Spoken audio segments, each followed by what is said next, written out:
Green gold का शहंशाह बाजरा, एक साल में 2 फसलें, माशाल्लाह इस बात को यकीनी बनाया सिर्फ और सिर्फ ग्रीन गोल्ड के शहंशाह बाजरे ने।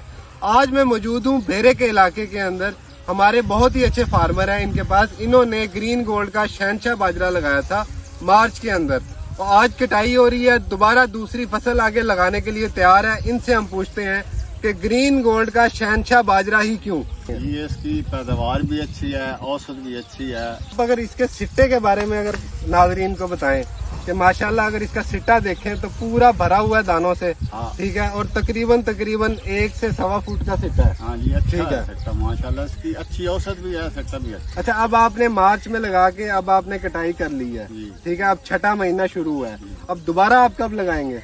जुलाई में दोबारा लगाएंगे। जुलाई में दोबारा लगाएंगे और कटाई कब करेंगे आप? सितंबर में फिर कटाई करके फिर इसके में गंदम लगाएंगे। अच्छा, इसकी एक और खसूसियत है कि इसका ये जो नीचे टांडे हैं ये चारा जात के लिए इस्तेमाल हो सकते हैं, इस्तेमाल हो सकते हैं। ये सबज रहते हैं, कटाई तक सबज रहते हैं। कटाई तक सबज रहते हैं। नाजरीन, इसकी औसत माशाल्लाह बेहतरीन है। इसका अगर आप सिट्टा देखें तो माशाल्लाह पूरा लंबा और भरा हुआ है। हमारे साथ हमारे दूसरे फार्मर भी मौजूद है माशाल्लाह, ये भी सिर्फ और सिर्फ ग्रीन गोल्ड का शहंशाह बाजरा लगाते हैं। इसीलिए हम कहते हैं जी ग्रीन गोल्ड जिंदाबाद, ग्रीन गोल्ड जिंदाबाद।